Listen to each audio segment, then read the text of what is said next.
മരിക്കുക എന്നുള്ളതല്ല, തിരിച്ചാ ചിന്തിച്ചത്. എന്തിനാണ് ഞാനിവിടെ ജീവിച്ചിരിക്കുന്നത്? ബിഗ് ബോസിൽ ആര് പോകണം, സീസൺ 5 ആര് ജയിക്കും? വലിയൊരു ക്യാരക്ടേഴ്സോ കാര്യങ്ങളൊന്നും ചെയ്തിട്ടൊന്നുമില്ല. ഞാൻ ഏകദേശം ഒരു 170ഓളം സിനിമകൾ ചെയ്തിട്ടുണ്ട്. 170 പടം ചെയ്യണതൊക്കെ നിസ്സാര കാര്യമല്ല. ഇപ്പോഴത്തെ സാഹചര്യത്തിൽ സിനിമയെ വന്ന് രക്ഷപ്പെടുമോ രക്ഷപ്പെടത്തില്ലെന്ന് ഒരു രീതിയിലും പറയാം. ഫഹദ് രക്ഷപ്പെട്ടു, കണക്ക് ഫഹദിന്റെ അനിയൻ അങ്ങനെ വന്നു, ആസിഫിന്റെ കണക്ക് ആസിഫിന്റെ അനിയൻ വന്നു. അപ്പം എല്ലാവർക്കും വ്യത്യസ്തമായിരിക്കും. പിന്നെ നമ്മൾ പരിശ്രമിച്ചുകൊണ്ടേയിരിക്കുക. എയർ ട്രാവലിങ്ങിന്റെ മെട്രിക്സ് അത്രേ ഉള്ളൂ. അതിനകത്ത് ഓരോ ടൈം നമ്മൾ ട്രാവൽ ചെയ്ത് പോകുന്നത്. നിനക്ക് എന്തായാലും പ്രൊവോക്ക് ചെയ്യണ്ടോ? പറയണം.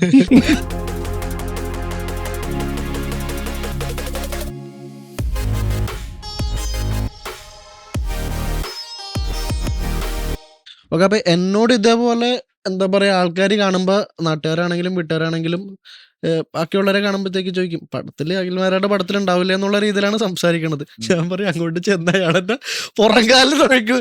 ഞാൻ പറയും അങ്ങനെ ഞാൻ ചോദിക്കാറില്ല.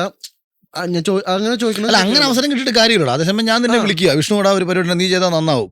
അവിടെ മാത്രമാണ് ഞാൻ നിനക്ക് റെസ്പെക്ട് തരുന്നത്. ഇപ്പൊ നീ പറയാ ചേട്ടാ അടുത്തൊരു പടം ഉണ്ട്, എന്നെ എന്തെങ്കിലും അവസരം ഞാൻ തന്നെന്നൊക്കെ ഇരിക്കും. അതെന്ന് പറയുന്നത് സാദൃ സ്നേഹത്തിന്റെ പുറത്ത് അവസരം ചോദിക്കാം. പക്ഷെ ഞാൻ ഇത് പക്ഷെ എന്നാലും ഞാൻ ഇതുവരെ ചോദിച്ചിട്ടില്ല ഈ ഒരു അവസരത്തിൽ ചോദിക്കുന്നു. അങ്ങനെയല്ല. എന്നാൽ അവരോട് ഞാൻ പറയാറുള്ളത്, ആരാണെങ്കിലും പറയും അങ്ങനെയല്ല. സിനിമ എന്ന് പറഞ്ഞു കഴിഞ്ഞാൽ അവർക്ക് വേണ്ട ക്യാരക്ടേഴ്സിന് പറ്റിയ ഒരാളാണെന്ന് നോക്കിയിട്ട് മാത്രം എടുക്കാറുള്ളൂ. അങ്ങനെയാണെങ്കിൽ എത്ര സിനിമാക്കാരുടെ അനിയൻ, മകൻ, ഇവരെല്ലാം വന്ന് കയറി ഇവര് മാത്രമേ ചെയ്യുള്ളൂ എന്നുള്ള രീതിയിൽ ഞാൻ സംസാരിക്കും. ഫഹദ് രക്ഷപ്പെട്ടു, കണക്ക് ഫഹദിന്റെ അനിയൻ അങ്ങനെ വന്നു, ആസിഫിന്റെ കണക്ക് ആസിഫിന്റെ അനിയൻ വന്നു. അപ്പം എല്ലാവർക്കും വ്യത്യസ്തമായിരിക്കും. പിന്നെ നമ്മൾ പരിശ്രമിച്ചുകൊണ്ടേയിരിക്കുക.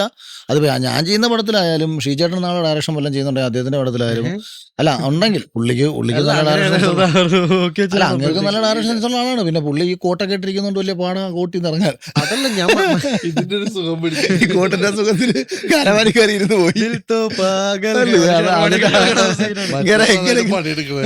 ആ തെലുങ്കാന പോയി 4 കല്ലെങ്കിലും പറക്കി ഇങ്ങനെ അവിടെ നിറഞ്ഞില്ല എന്നുണ്ടെങ്കിൽ ഇങ്ങനെ മലയാളത്തിലോട്ട് വന്ന് പടം ചെയ്യത്തില്ല. ഇവിടെ അവിടെ പടം ചെയ്തിട്ട് ഇവിടെ ആരും അറിയുന്നുമില്ല. അതെ അതെ. എന്റെ അടുത്ത് ഇടയ്ക്കിടയ്ക്ക് ആൾക്കാർക്ക് നിങ്ങൾ ബിഗ് ബോസിൽ നിന്ന് ഇറങ്ങിയിട്ട് പിന്നെ കാണും. ഞങ്ങള് എത്രയോ ദിവസങ്ങൾ രാത്രി പോയി തട്ടുകടയിൽ പോയി കഴിക്കുകയും പലപ്പോഴും ഞങ്ങൾ കാണും. ഞാൻ ബോക്സിൽ കാണാറുണ്ട് അവരൊക്കെ തമ്മിൽ തല്ലി പിരിഞ്ഞു. ഫോൺ വിളിച്ചിട്ടായിരിക്കും വിഷ്ണു ഇടയ്ക്ക് കാണാന്ന് വെച്ചാല് ഞാൻ ഇവിടെ വരുമ്പോ ഇങ്ങനെ വിളിക്കുമ്പോ ഇങ്ങനെ പറയാം കമ്പം, തേനി, മധുര, കോയമ്പത്തൂർ വഴി ഊട്ടി ഇങ്ങനെ അവിടെ ആയിരിക്കും. പിന്നെ ചിലപ്പം വഴി വരാൻ ചിലപ്പോൾ അങ്ങനെ വീടിന്റെ ഫ്രണ്ടിൽ കൂടെ ജസ്റ്റ് വീടിന്റെ വെളി കയറും, താഴെ നിന്ന് കാര്യം പറയും, പോരും. ശരി, അപ്പൊ അടുത്തെന്താണ് പരിപാടി? അടുത്തത് ഓക്കെ എഴുതി വെച്ചാണ് ചോദിക്കട്ടെ. ഞാൻ പെട്ടെന്ന് വിട്ടുപോയി. ഞാന് ഈ സാധനം വരുമ്പോഴത്തേക്കും നമ്മൾ ഇരുന്ന ചർച്ചകളിൽ എന്നെ ഇൻസ്പയർ ചെയ്ത നിങ്ങളുടെ 2-3 പേരുടെ സ്റ്റോറീസ് ഉണ്ട്. അപ്പൊ അത് എത്ര ശതമാനം പുറത്ത് ആൾക്കാർ ഇടണം എന്നറിയില്ല. പക്ഷെ അത് എന്റെ പ്രോഗ്രാമിൽ ആൾക്കാർ കേൾക്കണം എന്ന് തോന്നിയിട്ടുള്ള കാര്യമാണ്. ഫസ്റ്റ് ഷീച്ചനിലോട്ട് വരാം. ഷീച്ചണ്ട എനിക്ക് കുറെ ഉപദേശങ്ങൾ തന്നിട്ടുണ്ട്. ഐ മീൻ അഭിനയത്തിലാണെങ്കിലും അങ്ങനെ ചെയ്യരുത്, ഇങ്ങനെ ചെയ്യണം. ചേട്ടന് കുറെ അബദ്ധങ്ങൾ പറ്റിയിട്ടുണ്ട്, അത് നീ ആവർത്തിക്കരുത്, അങ്ങനെ കുറെ കാര്യങ്ങൾ. പിന്നെ മറ്റേ ഈ പറഞ്ഞ കാര്യം ഭയങ്കര എക്സ്ക്ലൂസീവ് ആയിട്ടുള്ള കാര്യം പുറത്തു വിടണമെന്നറിയില്ല. മറ്റേ ചിയാൻ വിക്രം സാറിന്റെ കാര്യം വന്നതൊക്കെ ഇല്ലേ? ഇല്ല, ഞാനിപ്പോ ഈ ഒരു ഇതിനകത്ത് നമ്മളിപ്പോ ആ ഒരു കഥയായിട്ട് പറഞ്ഞു ഭയങ്കര വലിയ സ്റ്റോറി ആയിരിക്കും. പക്ഷെ ചെറുതായിട്ട് പറയുകയാണെങ്കിൽ സ്ട്രഗിള് എല്ലാവർക്കും ഉണ്ടാകുന്നതാണ്. ഞാൻ ഒരിക്കലും ഒരു സിനിമ ചെറുപ്പം മുതൽ സിനിമ ആഗ്രഹിച്ചു വന്നിരുന്ന ഒരു വ്യക്തിയല്ല. ആക്സിഡന്റലി സിനിമയിലോട്ട് വന്നുപെട്ട് പിന്നീട് അത് സിനിമ പാഷനാക്കിയ വ്യക്തിയാണ് ഞാൻ. അപ്പോൾ എപ്പോഴും എനിക്കത് കഴിഞ്ഞിട്ട് എപ്പോഴും തോന്നിയിട്ടുള്ള സംഭവം, നിങ്ങൾ ഒരു കാര്യം ചെയ്യുമ്പോൾ എത്രത്തോളം പാഷനേറ്റ് ആയിട്ട് ചെയ്യുന്നു, കാര്യങ്ങളെല്ലാം എളുപ്പമായിക്കോളും. നമ്മൾ എത്ര ടഫാണെന്ന് വിചാരിച്ചാൽ അത് ഈസി ആയിട്ട് വന്നോളും നമുക്ക്. അതാണ് ആദ്യം വേണ്ടത്, പാഷനേറ്റ് ആകുക. വെറുതെ നമ്മൾ ഇതിന് ഒരു പണിയെടുക്കാൻ വേണ്ടി ഒരു പണിയും ചെയ്യരുത്. പണിയെടുക്കാൻ വേണ്ടി നമ്മൾ ചെയ്യുകയാണെങ്കിൽ ഭയങ്കര സ്ട്രെയിൻ ആയിരിക്കും, ഓവർ സ്ട്രഗിൾഡ് ആയിരിക്കും. നിങ്ങൾക്ക് ഡേ നൈറ്റ് ഒന്നും നിന്ന് വർക്ക് ചെയ്യാൻ പറ്റില്ല. നമ്മൾ ഭയങ്കര 8 മണിയാകുമ്പോഴേ വരാൻ പറ്റുള്ളൂ. ഞാൻ കാലത്ത് ഇപ്പോഴും എനിക്ക് അടുത്ത ദിവസം ഷൂട്ടിങ് 7 മണിക്ക് പറഞ്ഞു കഴിയുമ്പോഴേ നമുക്ക് 5:30 ആകുമ്പോഴത്തേക്ക് ഇങ്ങനെ ഉറക്കം പോയിട്ട് കിടന്ന് ഇങ്ങനെ ലൊക്കേഷനിലോട്ട് പോകാനുള്ളതാണ്. ഒരു ദിവസം ഷൂട്ടിങ് ഇല്ലെങ്കിൽ ബോറടിയാണ്. കാരണം അത് ഇപ്പോഴും നമുക്ക് ആ ലൊക്കേഷൻ എന്നുള്ളത് ഭയങ്കര ഹരമാണ്. ഇപ്പോഴും ആ അഭിനയം എന്ന് പറയുന്ന ഒരു ഹരമായിട്ട് നിൽക്കുന്നതുകൊണ്ടാണ്. അപ്പോൾ ആ ഒരു സാധനമാണ് ആദ്യം വരേണ്ടത്. അത് വന്നു കഴിഞ്ഞ് കഴിഞ്ഞാൽ ബാക്കിയുള്ള കാര്യങ്ങളൊക്കെ തനിയെ വന്ന് കയറേണ്ടതാണ്. ചിലപ്പോൾ വരും, ചിലപ്പോൾ വരാതിരിക്കാം. പക്ഷെ എന്നാലും ഞാനിപ്പോൾ ഓൾമോസ്റ്റ് 30 years ആയി. ഈ 30 years ഞാൻ വലുതായിട്ടൊന്നും സമ്പാദിച്ചിട്ടൊന്നുമില്ല. വലിയൊരു ക്യാരക്ടേഴ്സോ കാര്യങ്ങളൊന്നും ചെയ്തിട്ടൊന്നുമില്ല. ഞാൻ ഏകദേശം ഒരു 170ഓളം സിനിമകൾ ചെയ്തിട്ടുണ്ട്. 170 പടം ചെയ്യണതൊക്കെ നിസ്സാര കാര്യമല്ല. അതെ, പക്ഷെ എന്നെ ഇപ്പോഴും ഞാൻ 170 പടമൊന്നും ഞാൻ ഈ അടുത്ത കാലത്ത് ഒരു ഇന്റർവ്യൂ ചെയ്ത് ആ ഇന്റർവ്യൂവർ തപ്പിപ്പിടിച്ചപ്പോഴാണ് ഞാൻ ഇത്രയും പടം ചെയ്തത് ഞാൻ അറിയുന്നത്. കാരണം എന്നെ സംബന്ധിച്ച് ഞാൻ ചിന്തിച്ചിട്ട് പോലും ഇല്ല അത്. അപ്പൊ ഞാൻ ഇത്രയും ചെയ്തു, ഞാൻ ഇത്രയും വർഷം ഞാൻ ഇൻഡസ്ട്രിയിൽ ആയെന്ന് പോലും അപ്പോഴാണ് ചിന്തിക്കുന്നത്.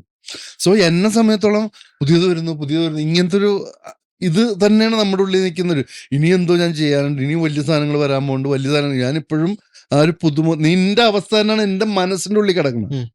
ഞാനേതോ ചെറിയ കാര്യങ്ങൾ ചെയ്തിട്ടുണ്ട്, ഞാൻ ഇത്രയും കാര്യങ്ങൾ ചെയ്തു, ഇത്രയും ബാക്കപ്പ് എനിക്കണം എന്നുള്ള കാര്യം ഞാൻ അറിയുന്നില്ല.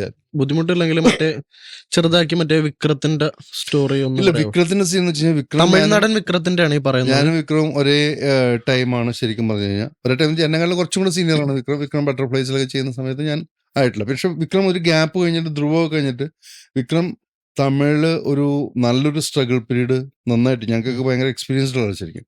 നല്ലൊരു സ്ട്രഗിൾ പീരീഡ് ചെയ്തിട്ടുള്ള വ്യക്തിയാണ്. ആ സമയത്ത് ഞാൻ തെലുങ്കില് ഹീറോ ആയി.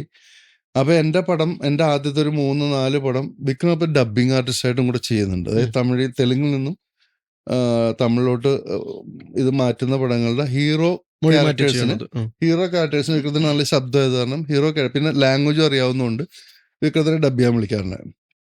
അപ്പൊ എന്റെ തുടക്കത്തിൽ ഒരു 3-4 തെലുങ്ക് പടങ്ങള് വിക്രമാണ് എനിക്ക് ഡബ് ചെയ്തിരുന്നത് വെച്ചാൽ. പക്ഷെ എനിക്ക് ഞാൻ ചെയ്യാൻ ആ സമയത്തൊക്കെ ഞാൻ കെനിന്ന് ഞങ്ങൾ വിളിച്ചിരുന്നത്. അപ്പൊ ആ സമയത്ത് നമ്മൾ കണ്ടിട്ടുണ്ട്, ആ സമയത്തുള്ള പരിചയം. പക്ഷെ it was very down to earth person. നമ്മളെല്ലാം ഓരോ കാര്യങ്ങൾ സേതു ചെയ്യുമ്പോഴും എനിക്കറിയായിരുന്നു. സേതു ചെയ്യുന്ന സമയത്ത് ഇങ്ങനെ അത് കഴിഞ്ഞിട്ട് പെട്ടെന്ന് സേതു കഴിഞ്ഞിട്ട് വിക്രത്തിന് പെട്ടെന്നൊരു വലിയ ഓപ്പണിങ് വന്നു കഴിഞ്ഞപ്പോഴത്തേക്ക് വലിയ പ്രൊഡ്യൂസേഴ്സ് വന്ന് പെട്ടെന്ന് വിളിച്ചിട്ട് തിരിച്ചൊന്നും പറയാൻ പറ്റാത്തൊരവസ്ഥ.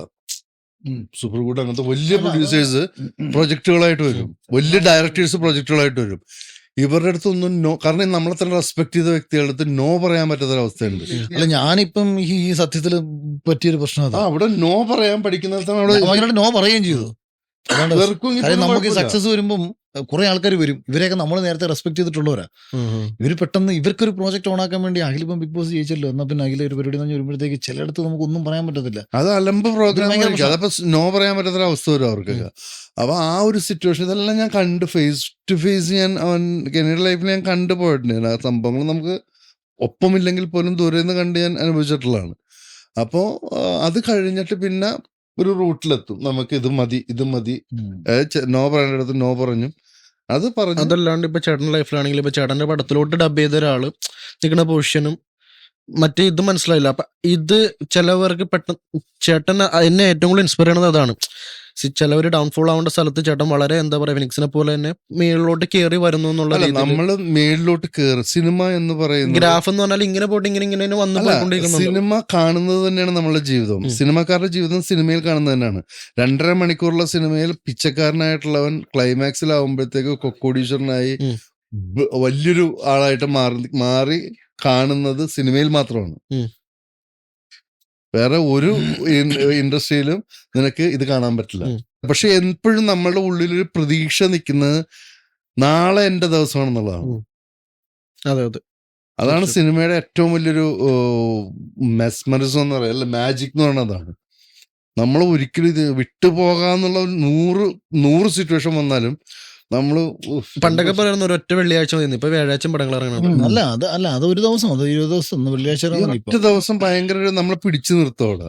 ഞാൻ തന്നെ എത്ര പ്രാവശ്യം ഇടയിൽ വെച്ച് വിട്ടുപോകാം, ദുബായി പോകാം എന്നൊക്കെ പ്ലാൻ ചെയ്തു. പക്ഷെ എന്നെ വിടൂല, തിരിച്ച് പിന്നെ നമ്മളെ ഇത് തന്നെ ഇങ്ങനെ വലിച്ചു പിടിച്ചോണ്ടിരിക്കാം. ചില സമയത്ത് കാണുമ്പോഴത്തേക്കും നമ്മളെ വിളിച്ച് റിജക്ഷൻ ഇതൊക്കെ കാണുമ്പോഴത്തേക്കും അപ്പൊ ചില സമയത്ത് ഞാൻ മനസ്സുണ്ടായിരിക്കണം. അതേ ഷീച്ചേണ്ട മറ്റേ വിക്രത്തിന്റെ സ്റ്റോറി ഇതൊക്കെ കേൾക്കുമ്പോഴത്തേക്കും അല്ല, അതിൽ നീ വിക്രത്തിന്റെ സ്റ്റോറി അല്ല കേൾക്കേണ്ടത്. പുള്ളി ഏതാണ്ട് 10 പടത്തില് നായകനായിട്ട് അനൗൺസ് വരെ ചെയ്ത പ്രോജക്റ്റുകളിൽ പടങ്ങളുണ്ട്. തെലുങ്ക് പടം കാതൽ ദേശത്തില് അതൊക്കെ മാറി. അത് ഫേസ് ചെയ്ത് നമ്മൾ ഒരുപാട് പടങ്ങള് വന്നത് നമുക്ക് വന്നു പോയ പടം. ഞാൻ ഇപ്പോ മലയാളത്തിൽ തന്നെ എടുക്കണേ കാബുളിവാല, പിന്നെ അത് കഴിഞ്ഞിട്ട് വന്ന മറ്റേ ഫസാറിന്റെ പടം ഉണ്ടായിരുന്നില്ല, മാനത്തെ വെള്ളിത്തേര്, മഴവില്ല്, പിന്നെ കുറെ പടങ്ങൾ. മഴവില്ല് എന്നെയും ബിജുമേനും മഞ്ജുവാരനും വെച്ച് അനൗൺസ് ചെയ്ത പടമാണ്. ABM വെച്ച് പൂജ വരുന്ന താൽമേനെ പ്രൊഡ്യൂസർ, ശങ്കർ വളർത്തങ്ങൾ ഡയറക്ഷൻ, ദിനേശ് ചേട്ടൻ ക്യാമറ, ഇങ്ങനെ അനൗൺസ് ചെയ്ത് പൂജ കഴിഞ്ഞ അവിടെ വരുന്നത്. അതാണ് മഴവില്ല്. അത് കഴിഞ്ഞിട്ട് അവിടെ വെച്ച് ക്യാൻസലായി. ഇതൊക്കെ കാണുമ്പോഴാണ് അല്ല, അതിനകത്തൊന്നും ഇതൊന്നും കണ്ട് പേടിക്കേണ്ട കാര്യമൊന്നും പേടിക്കണല്ല.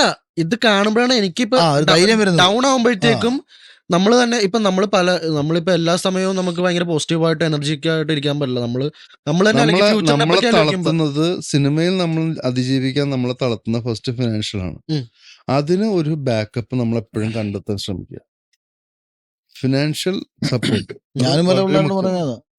ഞാനും പല പിള്ളേരോട് ഇപ്പൊ പറയുന്നതാ, നിങ്ങൾ ജീവിക്കാനുള്ള ഒരു സാഹചര്യത്തെ നിങ്ങൾ സൃഷ്ടിച്ചു വയ്ക്കുക. കാര്യം സിനിമയിൽ ഇപ്പോഴത്തെ സാഹചര്യത്തിൽ സിനിമയെ വന്ന് രക്ഷപ്പെടുമോ രക്ഷപ്പെടത്തില്ല എന്ന് ഒരു രീതിയിലും പറയാൻ പറയാൻ പറ്റില്ല. പറ്റത്തില്ല. പഴയതുപോലെയല്ല. പണ്ട് പറയാൻ സിനിമയിൽ പറ്റില്ല. വന്നാൽ കുറച്ചുകൂടെ എക്സിസ്റ്റ് ചെയ്യാനുള്ള വരാനുള്ള പ്രയാസമായിരുന്നു. വന്നാൽ എക്സിസ്റ്റ് ചെയ്യാൻ കുറച്ച് നാൾ എക്സിസ്റ്റ് ചെയ്യുമായിരുന്നു. അതെ, ഇന്ന് വന്നിട്ട് ഹിറ്റായാലും എക്സിസ്റ്റ് ചെയ്യുന്നില്ല. അതാണ് സത്യം. ഹിറ്റായി ഓരോ കഴിഞ്ഞാൽ പടവും പിന്നെ ഹിറ്റ് struggle ആണ്. ഓരോ അത് സിനിമകളും അതിനുള്ള ഹിറ്റ് കാരണം നമ്മൾ നേരത്തെ പറഞ്ഞത് തന്നെ. അതായത് ഇവർക്ക് ഇവരെല്ലാം അഭിനയ തലങ്ങൾ മാറി വരാറുണ്ട്. ഇപ്പോ സത്യൻ സാർ അഭിനയിച്ച തലമല്ല ഉം. ലാലേട്ടൻ മമ്മൂക്കായിട്ടും തുടക്കത്തിലും അവര് പിന്നെ ലോങ് ഇത് നിൽക്കുന്നതുകൊണ്ട് അവരാ ഇത് പിടിച്ച് ഇപ്പൊ ബിഹേവിങ് എന്ന് പറയുന്ന ഒരു ഉം. നേച്ചറിലോട്ട് എത്തിയിട്ടുണ്ട്. ഇപ്പം ബ്രഹ്മയുഗത്തില് മമ്മൂക്ക ബിഹേവ് ചെയ്ത് പെരുമാറിയിട്ട് കാര്യമില്ല. അവിടെ ആ സിനിമയുടെ ഒരു ഇത്, കഥാപാത്രം എന്താണെന്ന് മനസ്സിലിപ്പം മനസ്സിലാക്കി അത് മേക്ക് എന്റെ ചെയ്യണം. മനയിലേക്ക് സ്വാഗതം എന്ന് പറയുന്നതിലായിക്കോട്ടെ, എനിക്ക് പോകാൻ ഇവിടെ അനുവാദം ഇല്ല, ആ. അങ്ങനെ പറഞ്ഞേക്കുന്നത്. അപ്പൊ അത് അവിടെയാണ് നീ ഇവിടെ ഇറങ്ങി പോകുന്നത് എനിക്കൊന്ന് കാണണമല്ലോ ഡിമാൻഡ് എന്ന് പറഞ്ഞിട്ട് കാര്യമില്ല. അപ്പൊ അത് കഥാപാത്രങ്ങൾക്ക് അനുയോജ്യമാണ്. അത് ഈ റിയലിസ്റ്റിക് ആക്ടിങ് എന്ന് പറഞ്ഞാൽ കഥാപാത്രങ്ങൾക്ക് അനുയോജ്യമായി പെരുമാറുക എന്നുള്ളതാണ്. ഈ പണ്ടും ഇപ്പം ഒരു രാജാവിന്റെ സ്വഭാവം കൊടുക്കുക. രാജാവിന് നമ്മുടെ റോട്ടിൽ കിടന്ന് കള്ളു കുടിച്ച് വെള്ളം വയ്ക്കുന്ന ഒരുത്തന്റെ ക്യാരക്ടർ കൊടുക്കുന്നതല്ല റിയലിസ്റ്റിക് ആക്ടിങ്. മനസ്സിലായി. രാജാവ് എന്ന് പറയുന്ന ആളെ നമുക്ക് രാജാവായിട്ട് തോന്നണമെങ്കിൽ രാജാവായിട്ട് ഒരു മാനറസം നമ്മൾ കൊടുക്കാൻ ശ്രമിക്കുന്നിടത്താണ് ആ കഥാപാത്രത്തിനോട് നീതി പുലർത്തുന്നത്. അതിനാണ് യാഥാർത്ഥ്യബോധത്തോടുകൂടിയുള്ള കഥാപാത്രത്തെ സന്നിവേശിപ്പിക്കുക എന്ന് പറയുന്നത്. അതാണ് അതുകൊണ്ടാണ് പഴയ അതിനിപ്പം വിഷയങ്ങൾ- അവർ അങ്ങനെ ചെയ്യുന്നവർക്കാണ് ലൈഫ് ഉള്ളത്. അതുകൊണ്ടാണ് ലാലേട്ടനും മമ്മൂക്കൊക്കെ ഇങ്ങനെ തിളങ്ങി നിൽക്കുന്ന കാര്യം അതാണ്. ഷിച്ചനോട് വേറൊരു ചോദ്യം പോലെ എന്ന് വെച്ച് കഴിഞ്ഞാൽ ഇപ്പൊ മലയാളം പടത്തിലോട്ട് ചേട്ടൻ ചെയ്യാൻ താല്പര്യമുണ്ടല്ലോ. ഇപ്പൊ നമ്മുടെ ഈ പ്രോഗ്രാം കാണുന്ന പുതിയ ഡയറക്ടേഴ്സോ റൈറ്റേഴ്സോ അങ്ങനെ സിനിമ ബന്ധപ്പെട്ടുള്ളവർ കാണുന്നുണ്ടെങ്കിൽ എന്താണ് ചേട്ടൻ അവരോട് പറയാറുള്ളത്? ഇല്ല, എനിക്ക് തീർച്ചയായിട്ടും നല്ല ക്യാരക്ടർ ചെയ്യണമെന്ന് തന്നെ ആഗ്രഹം. അവർ കാണുക, ഈ ഒരു പ്രോഗ്രാം കണ്ട് എന്നെ വിളിക്കുകയാണെങ്കിൽ ഞാൻ തീർച്ചയായിട്ടും പോയി അവരുടെ അടുത്ത് സഹകരിക്കാൻ തയ്യാറാണ്. അതിനകത്ത് വേറെ മാനദണ്ഡങ്ങളൊന്നുമില്ല. നമുക്ക് എന്നും മലയാള ഭാഷ നമുക്ക് ഏറ്റവും കൂടുതൽ കൈകാര്യം ചെയ്യാൻ എളുപ്പമുള്ളൊരു ഭാഷ ആയതുകൊണ്ട് അതിനകത്ത് എന്നെ ഇനിയും യൂട്ടിലൈസ്, കാരണം ഞാൻ ഒരു ഫ്രഷർ ആണെങ്കിൽ ഓക്കെ, എനിക്ക് പരിമിതികളുണ്ട്, ഇയാളെ വെച്ച് ഇങ്ങനെ ചെയ്യാൻ പറ്റും. പക്ഷെ ഞാൻ ഒരു സ്റ്റേറ്റ് വിട്ട് അപ്പുറത്തെ സ്റ്റേറ്റിൽ വേറൊരു ലാംഗ്വേജിൽ ഞാൻ ഇത്രയും ക്യാരക്ടേഴ്സ് പെർഫോം ചെയ്തിട്ട് അവരുടെ മുമ്പിൽ ഒരു പെർഫോമറായിട്ട് നിൽക്കുന്ന ഒരു വ്യക്തിയാണ് ഞാൻ. മനസ്സിലായോ? അപ്പോ എന്നെ കുറിച്ച് എനിക്ക് തന്നെ വിലയിരുത്താവുന്നേ ഉള്ളൂ. I am a performer, I perform this much. ഞാൻ ഇത്രയും പെർഫോം ചെയ്തിട്ടുണ്ട്, ഇത്രയും കഥാപാത്രങ്ങൾ ചെയ്തിട്ടുണ്ട്, ഇത്രയും ലോങ് കഥാപാത്രങ്ങൾ ചെയ്തിട്ടുണ്ട്, ഞാൻ ഇത്രയും കഥാപാത്രങ്ങളെ കൊണ്ട് ക്യാരി ചെയ്ത് കൊണ്ടുപോകുന്ന കഥാപാത്രങ്ങൾ കൂടി ചെയ്തിട്ടുണ്ട്. അപ്പോ എന്തുകൊണ്ട് എനിക്ക് അറിയാവുന്ന ഭാഷയിൽ ട്രൈ ചെയ്തുകൂടാ? മനസ്സിലായോ? ആ ഒരു ഇതാണ് ഞാൻ ആഗ്രഹിക്കുന്നത്. എനിക്കറിയാം ഇപ്പൊ പിന്നെ എല്ലാം എന്താ പറയാ പാൻഡിയൻ സിനിമകളായി മാറുന്നത് കൊണ്ട് തന്നെ, മാർക്കറ്റ് വാല്യൂസ് നോക്കുന്നത് കൊണ്ട് തന്നെ ഒബിയസ്ലി ഇപ്പൊ മലയാള പടം എന്ന് പറഞ്ഞു കഴിഞ്ഞാൽ അവര് ഓട്ടോമാറ്റിക്കലി എല്ലാ ലാംഗ്വേജിൽ നിന്നും കൂടെ ഷഫിൾ ചെയ്തടിക്കുന്നത്. ഇപ്പൊ അഖിലേട്ടനോട് ചോദിക്കണമെങ്കിൽ 2020 എന്തോ സൂയിസൈഡ് ചെയ്യാന്നുള്ള പ്ലാനിൽ നടന്നു വെച്ചതൊക്കെ അത് ഏത് വർഷമായിരുന്നു? അത് 2019. അതിൽ നിന്ന് ഇപ്പൊ ഞാൻ ഷീച്ചന്റെ കഥ ഞാൻ ചിലവരോട് ഡിസ്കസ് ചെയ്യും, ഈ സിനിമയുടെ കഥ. അപ്പൊ നമുക്ക് ഇനിയും ചെയ്യാൻ പറ്റും. നമ്മൾ ഡൗൺ ആകുമ്പോഴത്തേക്ക് അതേപോലെ തന്നെ ഇത് ചില സമയത്ത് നമുക്ക് ഫിനാൻഷ്യലി ആണെങ്കിലും ബാക്കി ഫ്യൂച്ചറിനെ പറ്റി ആലോചിക്കുമ്പോഴത്തേക്ക് ചിന്തിക്കാത്ത ആൾക്കാർ കുറവായിരിക്കും. അപ്പം ഞാൻ ആലോചിക്കും. അപ്പം ഞാൻ ഫ്രണ്ട്സിനോട് ഡിസ്കസ് ചെയ്തിട്ടുണ്ട് ഇതേപോലെ 2019 ഇതേപോലെ ഒന്നുമില്ലാണ്ട് കുത്തുവാളം എടുത്തിട്ട് പുള്ളി എന്ത് ധൈര്യത്തിലാണ് കാർ എടുത്ത കാര്യങ്ങൾ പറഞ്ഞിട്ടുണ്ട്, അല്ലെങ്കിൽ വന്ന് ഫ്ലാറ്റ് എടുത്ത കാര്യങ്ങൾ പറഞ്ഞിട്ടുണ്ട്. പിന്നെ അങ്ങനെ ആ ഒരു ചിന്താഗതിയിൽ നടന്നിട്ട് 2023 തീരുമ്പോഴത്തേക്കും പുള്ളി ഒരു ഷോയുടെ വിന്നറായി, എത്ര 50 ലക്ഷം രൂപയുടെ വിന്നറായി, മിനി കൂപ്പർ എടുത്ത്, വോൾവോ എടുത്ത്. കുറച്ച് വർഷത്തിന്റെ വ്യത്യാസം മാത്രമേ വന്നിട്ടുള്ളൂ. അത് ഭയങ്കര ഇൻസ്പയറിംഗ്. കുചേലന്റെ അവസ്ഥയായിരുന്നു ഞാൻ എപ്പോഴും പറയാം. കുചേലൻ മറ്റേ കൃഷ്ണനെ കാണാൻ പോയണക്കാ. കുചേലൻ പോയിട്ട് തിരിച്ചു വന്നപ്പോ കൃഷ്ണൻ വീടൊക്കെ കൊടുത്ത് തിരിച്ചു വന്ന വലിയ വീടൊക്കെ കണ്ടടക്കല്ല നമ്മൾ വിളിക്കുമ്പോഴാണെങ്കിലും പറയാം, അതിനകത്ത് അറിഞ്ഞപ്പോഴേ നമുക്ക് റെന്റ് വേണ്ട, കൊടുക്കേണ്ട EMI, ഫ്യൂച്ചറിനെ പറ്റി ആലും ചിന്തിക്കേണ്ട. നമുക്ക് ഫുഡുണ്ട്, നമുക്ക് ഇഷ്ടമുള്ള ഫുഡ് അല്ലെങ്കിൽ കൂടി ഫുഡുണ്ട്, നല്ല പ്രോപ്പറായിട്ടുള്ള ജീവിക്കാനുള്ള സാഹചര്യമുണ്ട്. പുറത്തിറങ്ങി കഴിയുമ്പോഴാണ് നമ്മൾ ഇതൊക്കെ ചിന്തിക്കണം. നമുക്ക് EMIയുടെ കാര്യങ്ങൾ, റെന്റ്, ലോണ്, കാർ ലോൺ, ഇപ്പം അതൊക്കെ അല്ലെങ്കിൽ നമുക്ക് പ്രാന്ത് പിടിക്കുക. ഇടയ്ക്ക് ഞാൻ പറയും അതിൻ്റെ ഉള്ളിൽ പോയി ഇരിക്കാമെന്ന് കുറച്ച് നേരം, ഇത് മറന്നിരിക്കാമല്ലോ എന്നുള്ള രീതിയിൽ. പക്ഷെ ആ ഒരു തോട്ടൊക്കെ വന്ന സമയത്ത് ഞാൻ ചേട്ടൻ്റെ സ്റ്റോറി ആലോചിക്കാറുണ്ട്. പിന്നെ നമ്മുടെ ഒരു ഏജ് കാറ്റഗറിയിലുള്ളവരാണെങ്കിൽ പ്രത്യേകിച്ച് ഒരു ടീനേജ് തൊട്ട് ഒരു 30-32 വയസ്സ് വരെ മിക്കവരും പഠിത്തം കഴിഞ്ഞിട്ടും ജോലിയൊന്നും ആവാത്തവരും പിന്നെ ഉദ്ദേശിച്ച സ്ഥലത്ത് എത്താത്തവരും എനിക്ക് ഇപ്പോഴാണെങ്കിൽ കൂടി വീട്ടിൽ നിന്ന് ചീത്ത പറയും, അല്ല പണിക്കും പോടാന്നുള്ള രീതിയിലാണ് നമ്മളുടെ പാഷൻ. ഇതൊന്നും തിരിച്ചറിയണമല്ല. പിന്നെ അവരെ കുറ്റം പറഞ്ഞിട്ട് കാര്യമില്ല, കാരണം അവർ നോക്കുമ്പോൾ സേഫ് ആയിട്ട് മക്കളെങ്ങും എത്തിയിട്ടുമില്ല, അവർക്ക് പ്രായമായി വന്നേണെന്നുള്ള രീതിയിൽ അങ്ങനെ കുറേ ചെറുപ്പക്കാരുണ്ട് എനിക്ക് മെസ്സേജ് അയക്കാറുണ്ട്. ശരിക്കും എൻ്റെ സാഹചര്യം, എൻ്റെ ചിന്താഗതിയും അതൊക്കെ തന്നെയാണ്. അപ്പോൾ ചേട്ടൻ്റെ ഈ സ്റ്റോറി കേട്ട് കഴിഞ്ഞാൽ ചിലപ്പോൾ ചിലവർക്കൊക്കെ അത് ഭയങ്കര ഇൻസ്പയറിംഗ് ആവും. ഇത് എന്നെ അറിയാവുന്നവർക്ക് കുറെ അറിയാവുന്നൊരു കാര്യമാണ്. ഇപ്പം കുറെ സ്റ്റോറികളൊക്കെ കേട്ടിട്ടുള്ളത്. എന്നാലും ഇപ്പം ഞാൻ പറയാം, ഇവിടെ ഈ 2019 സൂയിസൈഡ് ചെയ്തേക്കാമെന്ന് പറയുന്ന പോയിന്റ് എത്തുന്നതിന് മുമ്പ് 2010 മുതലാണ് നമ്മൾ യാത്ര തുടങ്ങുന്നത്. നമ്മളിതിങ്ങനെ ശ്രമിച്ച് ഇതിൻ്റെ ഇടയ്ക്ക് വിവാഹം കഴിഞ്ഞതും കുട്ടികളായി, ഇപ്പം നമുക്ക് ഇവരെ നോക്കാൻ പറ്റുന്നില്ല. അപ്പം എന്തുകൊണ്ട് നമ്മളിപ്പോൾ എന്നെ കണക്ക് ഒരാൾ സൂയിസൈഡിനെ പറ്റി ചിന്തിക്കുമെന്ന് ചോദിച്ചാൽ ചില അത്ഭുതത്തോട് ചെയ്യാം. അഖിലേട്ടനങ്ങൾക്ക് ഇത്രയും പോസിറ്റീവായിട്ട് കാര്യങ്ങളെ കാണുന്നത്. അപ്പം നമ്മൾ മരിക്കുക എന്നുള്ളതല്ല, തിരിച്ചാ ചിന്തിച്ചത് എന്തിനാണ് ഞാനിവിടെ ജീവിച്ചിരിക്കുന്നത്. നമ്മൾ ഈ ഭൂമിയിൽ ജീവിച്ചിരിക്കുമ്പോൾ നമുക്ക് ഒരു അച്ഛനുണ്ടായിരുന്നു, അമ്മയുണ്ടായിരുന്നു. അപ്പോൾ അവരുടെ ഒരു മകനെന്ന രീതിയിൽ ഉത്തരവാദിത്തത്തോട് നീതി പുലർത്താൻ പറ്റിയിട്ടില്ല. പിന്നീട് കുറേ സുഹൃത്തുക്കളുണ്ടായിരുന്നു, ഒരുപാട് സപ്പോർട്ട് ചെയ്ത സുഹൃത്തുക്കളുണ്ടായിരുന്നു. അവർ ഞാൻ എന്തെങ്കിലും ആകുമെന്ന് പ്രതീക്ഷിച്ചു, അപ്പോൾ അവരോട് നീതി പുലർത്താൻ പറ്റിയിട്ടില്ല. കാരണം സഹായിച്ചവരോട് നമ്മളൊന്നും ആയില്ലല്ലോ. പിന്നെ നാട്ടുകാർ, പ്രതീക്ഷിച്ച കുറേ നാട്ടുകാരുണ്ടായിരുന്നു, ഞാൻ രാഷ്ട്രീയത്തിലെങ്കിലും എന്തെങ്കിലും, അപ്പോൾ അവരോട് നീതി പുലർത്താൻ പറ്റില്ല. കാര്യം ഞാൻ രാഷ്ട്രീയമൊക്കെ ഉപേക്ഷിച്ച് വേറൊരു വഴിക്കൂടെ സഞ്ചരിക്കുന്നു. പിന്നെ വിവാഹം കഴിച്ചു, ഭാര്യയോട് ഭർത്താവ് നില നീതി പുലർത്താൻ പറ്റിയില്ല, മക്കളോട് അച്ഛനും നില നീതി പുലർത്താൻ പറ്റുന്നില്ല. അപ്പോൾ അങ്ങനെ ഞാൻ നോക്കുമ്പോൾ ഒരുവൻ ജീവിച്ചിരിക്കുമ്പം ആരോടും നീതി പുലർത്താൻ പറ്റുന്നില്ല. ഓക്കെ, എനിക്ക് എന്നോടും നീതി പുലർത്താൻ പറ്റുന്നില്ല, പിന്നെന്തിനാ ഈ ഭൂമിക്ക് ഭാരമായി ജീവിച്ചിരിക്കുന്നത്? ഈ ചിന്തയിലാണ്. അതായത് ഏതൊരു മനുഷ്യനും, ഞാൻ എൻ്റെ കാര്യത്തിലും അല്ല പറഞ്ഞോട്ടോ, ഇപ്പോൾ ഏതൊരു മനുഷ്യനും അവൻ്റെ ജീവിതം കൊണ്ട് അവനെങ്കിലും സന്തോഷം ഉണ്ടാവണ്ടേ. മറ്റുള്ളവരുടെ കാര്യം, മറ്റുള്ളവരെ സന്തോഷിപ്പിക്കുന്നത് പോട്ടെ, ഒരു ജീവൻ ജീവിക്കുന്നുണ്ട്, വ്യക്തിപരമായിട്ടെങ്കിലും ചെയ്യും. അപ്പോൾ എനിക്കിതൊന്നും പറ്റുന്നില്ല. കാരണം നമ്മൾ പഠിക്കുമായിരുന്നു, അതായത് ഒന്നും ആയില്ല. അപ്പോൾ അതാണ് നമ്മളെ ഈ മരണം അല്ലെങ്കിൽ ഈ എന്തിന് ജീവിക്കണം എന്നൊരു തോന്നൽ വരുന്നത്. പക്ഷേ അവിടെ പിന്നെ ആ ഒരു കാര്യത്തിൽ ഇത് പറയാൻ കാര്യം എല്ലാം നമ്മുടെ കഴിവ് മാത്രമല്ല.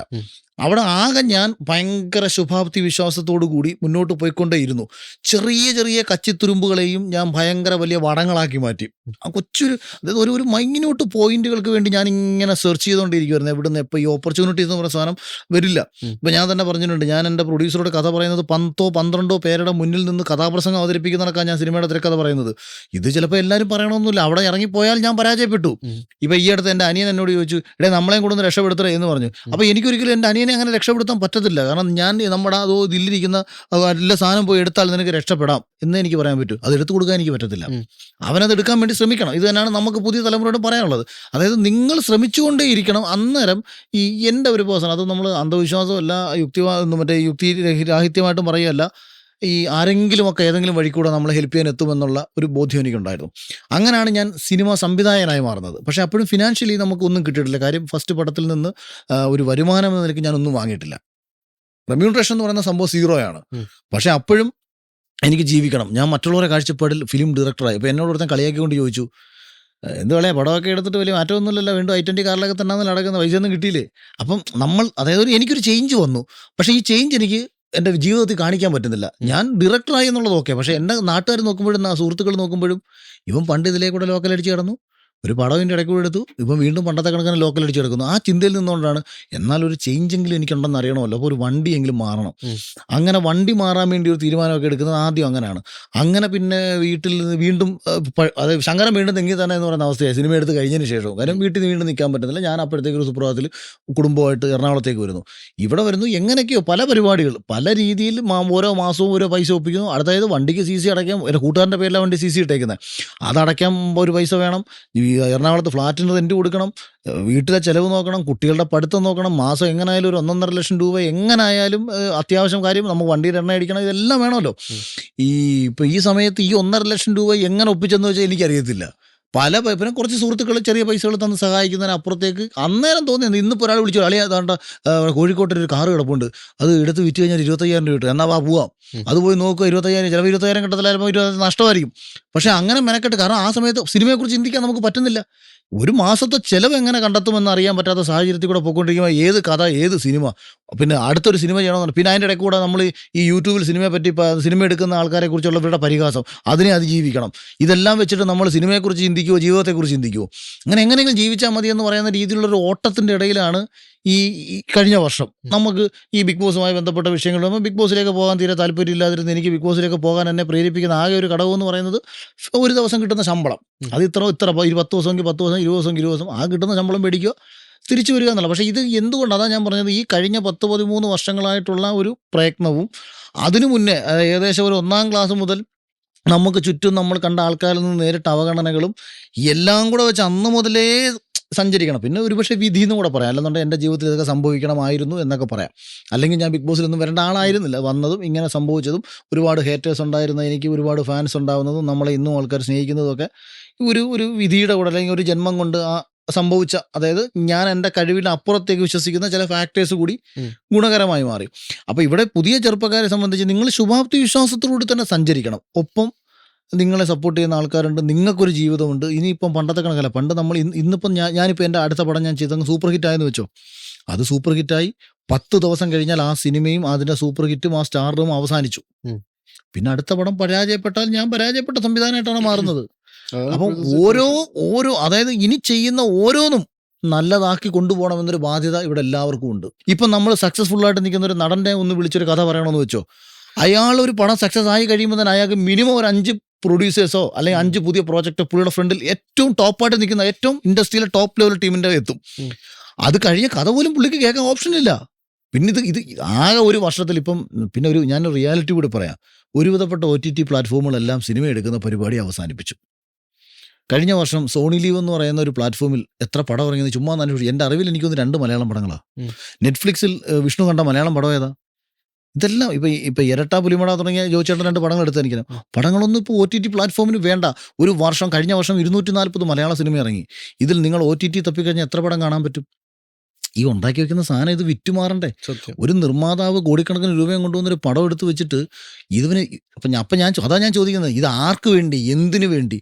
ഓൺലൈനിൽ വന്നിരുന്ന് ഇൻ്റർവ്യൂ കൊടുക്കാൻ വേണ്ടി കുറേ പടം എടുക്കുമോ? ഇപ്പം ഒരു സിനിമ, എൻ്റെ ഒരു പടം വെള്ളിയാഴ്ച ഇറങ്ങുന്നുണ്ടെന്ന് പറഞ്ഞിട്ട് തിങ്കളാഴ്ച മുതൽ ഓൺലൈൻ ചാനലുകാർക്ക് ഇൻ്റർവ്യൂ കൊടുത്തു കഴിഞ്ഞതോടുകൂടി സിനിമയുടെ പരിപാടി അവസാനിച്ചു തിയേറ്ററിലേക്ക്. പിന്നെ ഇതിൻ്റെ ഇടയ്ക്ക് കൂടെ മികച്ച സിനിമകൾ ഇറങ്ങുന്നുണ്ട്.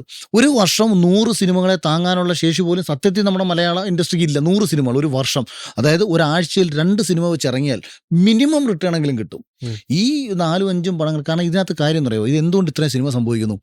നല്ല സിനിമ ചെയ്യണമെന്ന് ആലോചിക്കുന്നവൻ വളരെ ആലോചിച്ചേ സിനിമ എടുക്കും. അതുകൊണ്ടാണ് 200 സിനിമ 250 സിനിമ ഇറങ്ങുന്ന മലയാളത്തിൽ 25-30 സിനിമകൾ മാത്രം ഒരുവിധം ക്വാളിറ്റിയിലെങ്കിലും കോംപ്രമൈസ് ചെയ്ത് നിൽക്കുന്ന പടങ്ങൾ വരുന്നത്.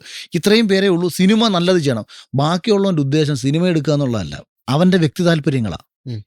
അതായത് സ്ത്രീ വിഷയം ആഗ്രഹിച്ച് വരുന്നവരുണ്ട്, പ്രശസ്തി ആഗ്രഹിച്ച് വരുന്നവരുണ്ട്, മറ്റ് പലതും കള്ളപ്പണം വെളുപ്പിക്കണമെന്ന് ചിന്തിച്ച് വരുന്നുണ്ട്. അതായത് അവർക്ക് വ്യക്തിപരമായിട്ടുള്ള പല താല്പര്യങ്ങളും പലർക്കും ഉണ്ടാവും. അതോടുകൂടി ഒരു നല്ല സിനിമ നിർമ്മിക്കാമെന്നതല്ല അവിടുത്തെ ചിന്ത. ഇനി ഒരു നിർമ്മാതാവ്, അയാളുടെ കയ്യിൽ കുറേ പണമുണ്ട്, അയാൾ വന്നിരുന്നിട്ട് ഇപ്പം നമ്മുടെ മഞ്ഞുമൽ ബോയ്സിൻ്റെ കഥ പോയിട്ട് ഇദ്ദേഹം പോയിട്ട് സംസാരിക്കുകയാണ്, ഗണപതിയുടെ ചിദംബരം പോയി സംസാരിക്കുകയാണ്, ചേട്ടാ ഇതിനൊക്കെ സുഹൃത്തുക്കൾ പോയി കുഴി വീണ് രക്ഷിക്കുന്ന കഥയാണ്. ഇതൊക്കെ ഒരു കഥയാണോടാ? ഒരുത്തൻ കുഴി വീണാൽ അവനെ രക്ഷിക്കുമെന്ന് എല്ലാവർക്കും അറിയാം. പിന്നെ ഇത് സിനിമ എടുക്കേണ്ട കാര്യമുണ്ടോ? എനിക്കിതല്ല വേണ്ടത്. കാരണം ഇയാൾക്ക് ഇതിനെക്കുറിച്ച് ബോധമില്ല, ഒരു കോപ്പുമില്ല. അപ്പൊ ഇങ്ങനെ ഒരുത്തൻ അവന്റെ ഉദ്ദേശത്തില്ല. ഇതിനകത്ത് കുറച്ച് പെണ്ണുങ്ങൾ ആരും ഇല്ലേ ഇതിനകത്ത്? ഡാൻസ് അല്ല, ഇതിനകത്ത് പെണ്ണുങ്ങളില്ലേ? പെണ്ണുങ്ങളില്ലാത്ത സിനിമ എടുക്കുക. ആരെങ്കിലും കാണുമോ പെണ്ണുങ്ങളില്ലാതെ? ഈ മഞ്ഞുപേര് പോയിച്ചില്ല, എവിടെ സ്ത്രീകൾ? ഇതിനകത്ത് ഇവിടെ കോമഡി. പിന്നെ ഈ കുഴിയിലൊക്കെ വീണ, പണ്ട് ഭരതൻ ഒരു പടം എടുത്തിട്ടുണ്ടായിരുന്നല്ലോ, കുഴിയിൽ വീണ. അത് ഇതും തമ്മിൽ എന്തോ വ്യത്യാസം എന്തോ? അവന് കുഴിയിൽ തന്നെ, ഇത് ഒരു കൊച്ചുമാറി ഒരു പയ്യനായെന്നുള്ളൊരു വ്യത്യാസമല്ലോ. എടുത്തോട്ട് പോടാ നിന്റെ ഉണക്കെ കഥ എന്ന് പറയും വിവരമില്ലാത്തവൻ. ഇവൻ എന്നിട്ട് പോയിട്ട് ഏതെങ്കിലും ദുരന്തം പടമായിരിക്കും ഈ നിർമ്മാതാവ് പ്രൊഡ്യൂസ് ചെയ്യുന്നത്. കാരണം ഇയാളുടെ കയ്യിൽ പണം കാണും, സിനിമയെ കുറിച്ച് അറിയത്തില്ല. മാട്രിന്ന് പോയടാന്ന് പറയണ പോലെ തന്നെ എന്താണ്, അല്ല അത് പറഞ്ഞാണ് ഞാൻ. അപ്പൊ സൂയിസൈഡ് ചെയ്യാനും ആ സംഭവങ്ങൾ. അപ്പൊ അവരോട് എന്താ നാളെ എന്നുള്ള രീതിയിൽ പിടിച്ച് എല്ലാവരും ചിന്തിച്ചിട്ടുണ്ടാവും ഇതിനെപ്പറ്റി. അവരോടാണെങ്കിൽ കൂടി ഹോപ്പ്, പ്രതീക്ഷ വെക്കുക, നാളെ രക്ഷപ്പെടും എന്നുള്ള രീതിയിൽ. അല്ല, ഞാൻ പറഞ്ഞില്ലേ, പ്രതീക്ഷ വെക്കുന്നതിന് മുമ്പേ നമ്മളെ സ്വയം തിരിച്ചറിയുക കൂടെ വേണം. ഞാൻ പണ്ട് എനിക്കൊരു ഫോർച്യൂണർ കാർ എടുക്കുക എന്നുള്ളത് വലിയ സ്വപ്നമായിരുന്നു.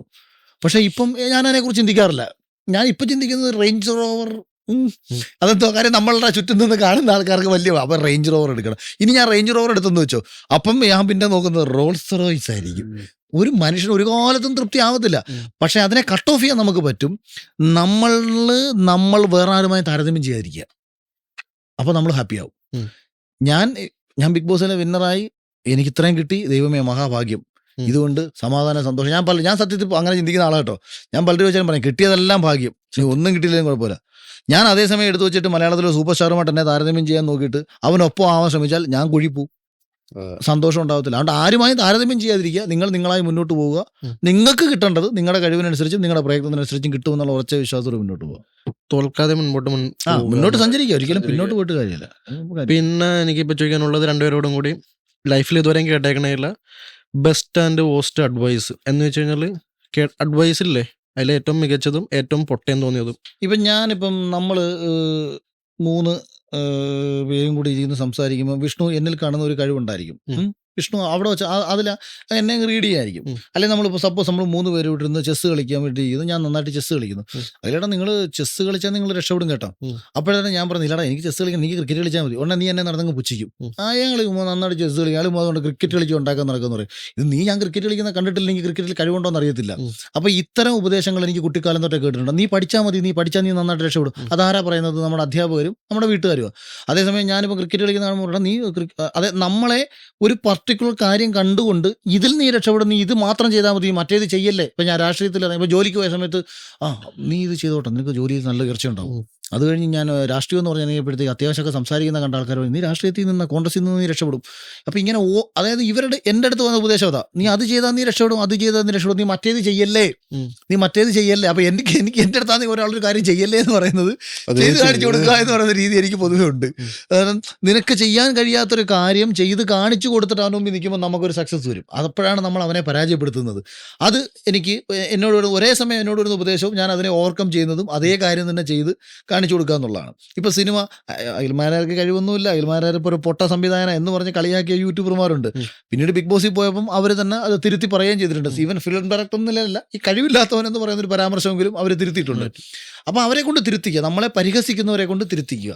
പിന്നെ ഇത് ചേട്ടൻ പറഞ്ഞത് മോട്ടിവേഷൻ പോലെ. ഞാൻ ചോദിച്ചത് കിട്ടിയ ഏറ്റവും പൊട്ടയും നല്ലതുമായിട്ടുള്ള ഉപദേശം 2 എണ്ണം. അല്ല, ഉപദേശം നിനക്ക് നീ നന്നായി പഠിക്കുന്നവനാണ് മോനെ, നീ പഠിച്ചാൽ നീ രക്ഷപ്പെടും.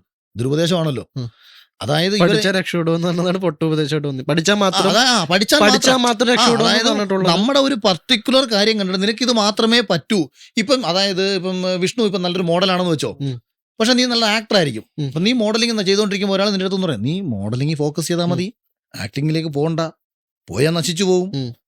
പക്ഷെ ഇവൻ അറിയത്തില്ലല്ലോ നീ അഭിനയിക്കില്ല എന്നുള്ള കാര്യം. അതായത് എന്നെ കുറിച്ച് അറിഞ്ഞുകൂടാത്ത ഒരാൾ ഇയാൾ ഇത് ചെയ്താൽ മതി എന്ന് പറയുന്ന കണക്കുള്ള വിഡ്ഢിത്തരം. ഇത് ഒരു തരം ഉപദേശമാണ് എൻ്റെ അടുത്ത്. നീ ഫോക്കസ് ചെയ്യട്ടോ, ഇത് നന്നായി നീ പിടിച്ചോ, അത് മതി. അപ്പോഴാണ് അല്ലെ നമ്മളിതല്ല പരിപാടി, നമ്മൾ വേറെ പരിപാടിയാണ്, എടാ നശിച്ചു പോകും നീ. അതാണ് എനിക്ക് വരുന്ന ഉപദേശങ്ങളിൽ പലപ്പോഴും നമ്മളെ തിരിച്ചറിയാതുള്ളൊരു ഉപദേശം. ഞാൻ പൊതുവെ പിന്നെ ഉപദേശങ്ങൾ സ്വീകരിക്കാറില്ല. ഒരു ഉപദേശങ്ങൾ എന്ന് പറയുന്നത് ലോകത്തിൽ വളരെ എളുപ്പമുള്ള പരിപാടിയും ഇത് ചെയ്ത് കാണിക്കുക എന്ന് പറയുന്നത് ഏറ്റവും പ്രയാസമുള്ള പരിപാടിയാണ്. ഷീച്ചാണെങ്കിൽ ഇതുവരെ ലൈഫിൽ കിട്ടണില്ല ബെസ്റ്റ് ആൻഡ് ബെസ്റ്റ് ആയിട്ട് തോന്നിയത് നെവർ റിഗ്രറ്റ് എന്നുള്ളതാണ്. ഞാനത് മാക്സിമം ഞാൻ പ്രാക്ടീസ് ചെയ്യാൻ ശ്രമിക്കാം. ഒരു കാര്യങ്ങൾ ചെയ്തു കഴിഞ്ഞാൽ ഞാൻ റിഗ്രറ്റ് ചെയ്യാറില്ല. തെറ്റുകൾ സംഭവിക്കുന്ന ജീവിതത്തിൽ സംഭവിക്കുന്നതാണ്, നഷ്ടപ്പെടലുകൾ ജീവിതത്തിൽ സംഭവിക്കുന്നതാണ്. എല്ലാവരും മിഥ്യയായിട്ടുള്ള ജീവിതത്തിൽ സംഭവിച്ചു പോകുന്നതാണ്. അതിനകത്ത് അതങ്ങനെ സംഭവിച്ചു, ഞാൻ അവിടെ അങ്ങനെ ചെയ്തിരുന്നു വെച്ചെങ്കിൽ ഇത് അങ്ങനെ ഒരിക്കലും ആവില്ല. ലൈഫ് ഈസ് റിയൽ എന്ന് പറയുന്നിടത്താണ് നീ കുറച്ചും കൂടെ റിയലിസ്റ്റിക് ആണ്. ലൈഫ് റിയൽ എന്ന് പറയുന്നിടത്ത് എനിക്ക് ശരിക്കും ഏറ്റവും വലിയ പൊട്ടത്തരമായിട്ട് തോന്നിയിട്ടുള്ളത്. I never feel like life is real. പിന്നെന്താ ഫാന്റസി വേൾഡായിട്ടാണോ? അത് നമുക്ക് ഡിസ്കഷൻ നിന്ന് കഴിഞ്ഞാൽ നമ്മളിവിടെ നിൽക്കില്ല.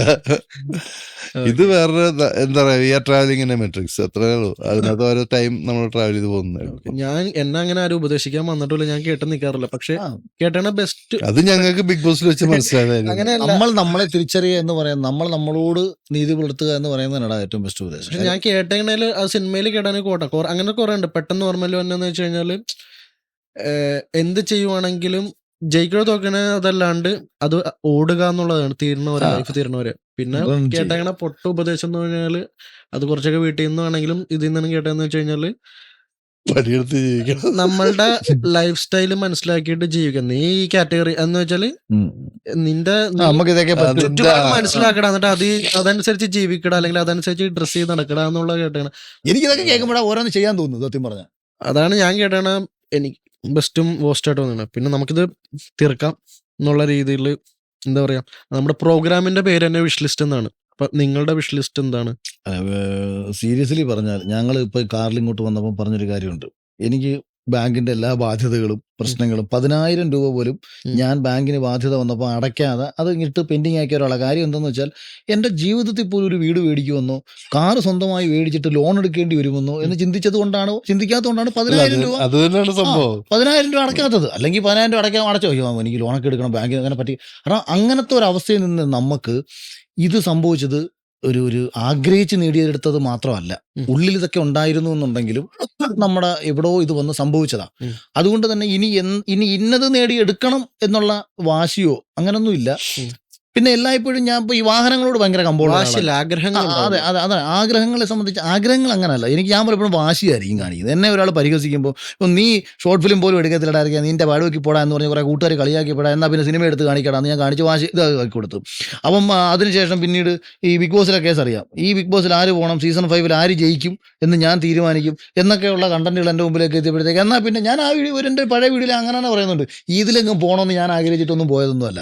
പിന്നെ എന്നാൽ പിന്നെ മലമറിക്കാൻ വേണ്ടി കുറെ ആൾക്കാരിരുന്ന് ഞാൻ എന്നാ കാണിച്ചു തരാം ഇങ്ങനെയാണ്. അതായത് ബിഗ് ബോസിൽ പോകുന്നതിന് മുൻപ് ഇത് തന്നെ പറഞ്ഞിട്ട് കയറിപ്പോയ ഒരാളാണ് ഞാൻ. അപ്പോൾ അവിടെ പോയി തിരിച്ചു വന്ന് ഞാൻ കപ്പും കൊണ്ട് തിരിച്ചു വരുമ്പം അതായത് വാശിയാണ്. എന്നെ എപ്പോഴും ഞാൻ ഈ അടുത്ത് എപ്പോഴും പറയും, സ്നേഹിക്കുന്നവരെക്കാട്ടിയും കൂടുതലും എന്നെ എതിർക്കുന്നവരെ എനിക്കിഷ്ടം. കാരണം നിങ്ങളാണ് എന്നെ മുന്നോട്ട് നയിച്ചുകൊണ്ടിരിക്കുന്നത്. നിനക്കത് ചെയ്യാൻ പറ്റത്തില്ല എന്ന് പറയുമ്പം അത് ചെയ്ത് കാണിച്ചു കൊടുക്കാൻ വേണ്ടി, അല്ലെങ്കിൽ എനിക്ക് എപ്പോഴും എൻ്റെ ഫാമിലിയോടൊപ്പം ഇരുന്ന് അടിച്ചു പൊളിച്ച് എൻ്റെ കൂട്ടുകാർക്കൊപ്പം സമയം കണ്ടെത്താൻ. അതുകൊണ്ട് വിഷ് ലിസ്റ്റുകളിലൊന്നുമില്ല, ചെയ്യാൻ ഒരുപാട് കാര്യങ്ങളുണ്ട്. ഇതിൻ്റെ ഇടയ്ക്ക് ആരെങ്കിലും എന്നെ പ്രൊവോക്ക് ചെയ്യട്ടെ, അപ്പം കാണിച്ചു കൊടുക്കാം. അല്ലാതെ ഞാൻ വിഷ് ലിസ്റ്റിലേക്ക് പോരാ നടി, നിനക്ക് എന്തായാലും പ്രൊവോക്ക് ചെയ്യണ്ടോ പറയണം. ഷീച്ചേണ്ട വിഷ് ലിസ്റ്റ് എനിക്കുള്ളത് ഈ വർഷം എന്നോടുകൂടിയെങ്കിലും ഒരു പടം ഡയറക്ഷനിലോട്ട് കയറണമെന്നുണ്ട്. അത് ഈ അഭിനയം ഒന്ന് ഒതുങ്ങി കിട്ടിയാൽ അതിനകത്തോട്ട് കയറാന്നുള്ളതാണ്. കാരണം ഡയറക്ഷൻ എന്ന് പറയുന്ന ഒരു വലിയൊരു പണി തന്നെയാണ് ശരിക്കും. ആ പണി വളരെ കൃത്യമായിട്ട് എടുക്കണം. കാരണം ഇത്രയും നാളത്തെ എക്സ്പീരിയൻസിൽ ഞാൻ പഠിച്ചു വെച്ചത് അതൊരു സിനിമയായിട്ട് വരുമ്പോൾ അതിൻ്റെതായ ഭംഗിയിലും അതിൻ്റെതായ വൃത്തിയിലും ചെയ്യാൻ സാധിക്കും. അറ്റ്ലീസ്റ്റ് ഞാൻ എന്നെ കൺവിൻസ്ഡ് ആയിട്ട് തന്നെ.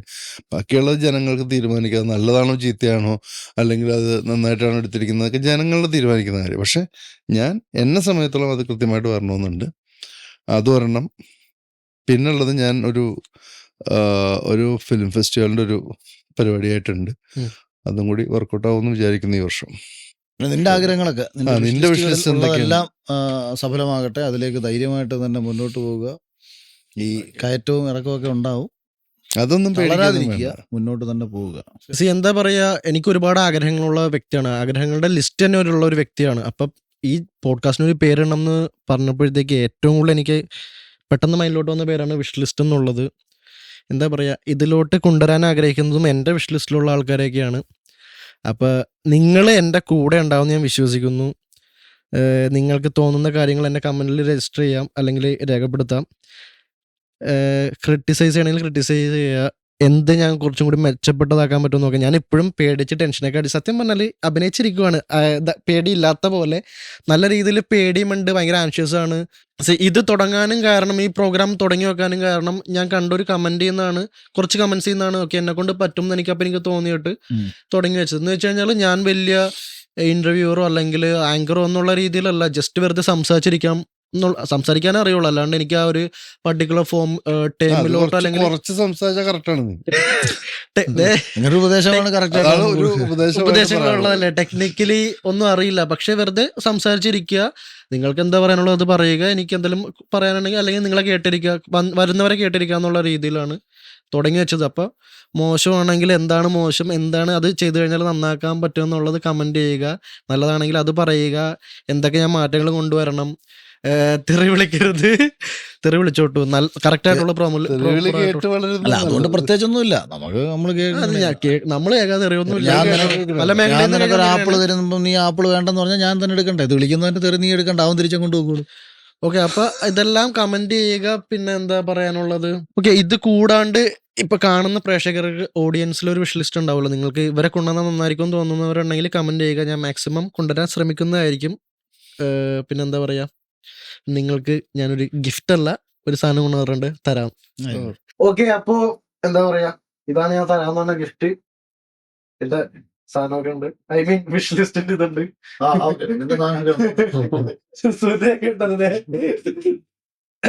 വിഷ് ലിസ്റ്റ് കൊള്ളാം. ചേട്ടനും ഉണ്ട്, ഓ, പുറകിലും അടിച്ചിട്ടുണ്ട്. പുറകിലുണ്ട്. കാണിക്കേ, അതേ കാണിക്കേ. തിരിച്ചാണ് വെച്ചോട് മിസ്റ്റർ. നീ തന്നേലാണ് അതീ പുറകിലുണ്ട്. അതാ നിവർത്തി കാണിക്കുന്നുണ്ട്. എപ്പോഴും കാണിക്കുന്നത്. വീഡിയോ ഇഷ്ടപ്പെട്ടു കഴിഞ്ഞാല് എല്ലാവരും ചാനൽ സബ്സ്ക്രൈബ് ചെയ്യുക, ലൈക്ക്, ഷെയർ, കമന്റ്. ഓക്കെ, മറക്കരുത് ഗൈസ്. Thank you. ഇതുവരെ എൻ്റെ കൂടെ ബിഗ് ബോസ് കഴിഞ്ഞിട്ട് സപ്പോർട്ട് ചെയ്ത് എങ്ങനെയാണ് നിന്നത്, അതുപോലെ സ്നേഹവും സപ്പോർട്ടും പിന്തുണയൊക്കെ കൂടെ, അല്ലെങ്കിൽ നല്ല രീതിയിൽ ക്രിട്ടിസൈസ് ചെയ്തിട്ട് എൻ്റെ കൂടെ എപ്പോഴും കാണുമെന്ന് ഞാൻ വിശ്വസിക്കുന്നു.